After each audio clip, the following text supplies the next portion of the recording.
always open in Paris.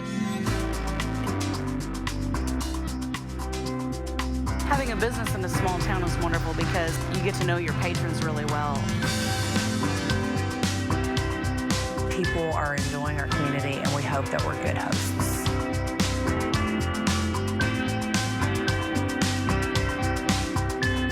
We are open for business, and it's a really exciting time to experience Paris and Bourbon County. We know the inside of the insurance business.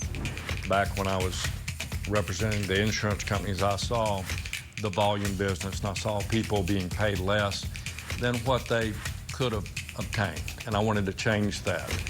Explore, compare, and find your car at mancars.com. Man, what a deal! Now at 6, a major arrest in connection to the 2015 disappearance of Crystal Rogers in Bardstown. Plus, new information about a young woman killed in a late-night deadly crash in Fayette County. And local leaders focusing on the state of downtown Lexington. I'm Chief Meteorologist T.J. Shuck. Some very beneficial rain, especially in southern Kentucky earlier today. Skies have cleared and we're looking good this evening, but additional rain and storms expected into the early hours of Thursday. Your Storm Team forecast is on the way. You're watching ABC 36 on your side. News at 6. Good evening, I'm Miranda Combs. And I'm Paxton Boyd. Thanks for joining us. And our top story tonight at 6, the FBI in Louisville announcing a major breakthrough in the disappearance of Crystal Rogers, the Bardstown mother of 5 who was reported missing back in 2015. The FBI this morning announced the arrest of Brooks Houck, who was Rogers' boyfriend at the time of her disappearance. Comes after a Nelson County man was also charged in connection to her disappearance earlier this month. ABC 36's Anna Medina is live from Bardstown with the latest on this breakthrough in the case, as well as reaction from community members. Anna? Bardstown may be known as the bourbon capital of the world, but in recent years, the spotlight hasn't been on its bourbon, but rather the case of Crystal Rogers. Earlier today, one of the major developments in the case, the arrest of Brooks Houck. Now, he is being held in the Hardin County Detention Center in Elizabethtown. He's facing charges of murder and tampering with physical evidence. Now, despite this major development, community members here in Bardstown still demand closure years later. For the family of Crystal Rogers, it's been 8 years of agony searching for the beloved mother of 5. Wow. Finally something's going to happen. Early Wednesday morning, the Bardstown community, alongside the rest of the state and nation, woke up to news of another arrest in the case. Brooks Houck, Crystal Rogers' boyfriend at the time of her disappearance, is now in custody, charged with murder and tampering with physical evidence. He was the father of Crystal's youngest child and the last person to see her before she went missing. It's kind of put a black cloud over us. You know, you got tourists that come in and say, hey, what's all the crystal signs? Solve all these murder signs.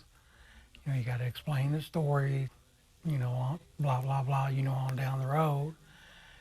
And, you know, we do need closure for the family, of course. Foremost the family, then the community. And so we can concentrate on other things. Earlier this month on September 7th, Joseph Lawson of Nelson County was also arrested in connection to the case. Lawson was indicted on charges of conspiracy to commit murder and tampering with physical evidence. Nice to get it behind us, then maybe possibly one day the signs will be removed and it would be just a breath of fresh air. Now, Houck's indictment is currently sealed. More details will be unveiled next Thursday when he makes his first court appearance for an arraignment. Live in Bardstown, Anna Medina, ABC 36, on your side. All right, let's check in once more with our chief meteorologist, T.G. Shuck. Some much-needed rain really cooling things down this afternoon, T.G. Yeah, it had a huge impact on temperatures, especially early. The sweet spot today, southern Kentucky, the rain piling up. This from Billy Bruner. If you look at the rain gauge, you're about 2 3/4 of an inch, at least in that part of Wayne County. Now, the Mesonet site in Monticello had nearly 3 3/4. So, of course, Southern Kentucky really winning out today. What's left of that batch of showers into southwest Virginia. Got a couple of isolated cells, one right along the Bluegrass Parkway there in Anderson County, and that's what we'll see through the evening. This stuff developing along the I-64 corridor. The biggest thing is we have seen the sun return this afternoon across a good chunk of the area, the only exception being far southeastern Kentucky. The low spinning over eastern sections of Illinois, and you see some thunderstorms really firing up just west of Indy on the nose of that. Eventually, we should see those kind of blossom and move southeastward.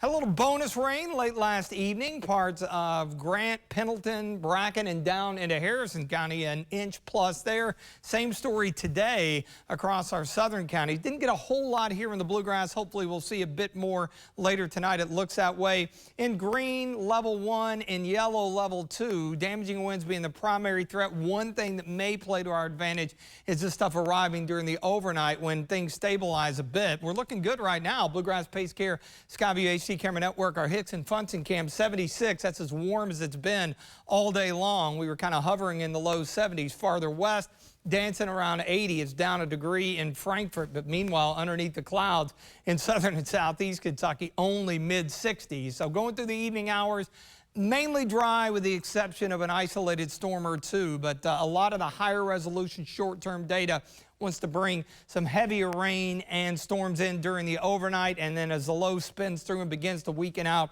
scattered showers, some thunder tomorrow. After that, we dry out and warm up through probably the first week of October. I'll tell you more about that in the 7-day coming up. Now to an ABC 36 update. Police say a suspect has been arrested in connection to a shooting that happened earlier this week in Lexington. Police say 64-year-old Charles Ratliff was arrested today. He's now charged with assault in connection to a shooting that happened Monday on Highland Avenue. Now, police say the victim was taken to the hospital with non-life-threatening injuries. We now know the name of a woman who died after a crash last night in Lexington. The coroner has identified the woman as 28-year-old Zoe Blaylock. Police say Blaylock died after the car she was in collided with another car around 11:30 last night on Paris Pike in Carterbrook Lane. Officers say a second person involved in the crash was taken to a hospital with non-life-threatening injuries.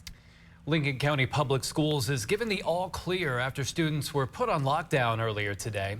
The school district says the lockdown was put into place after a threat was called in.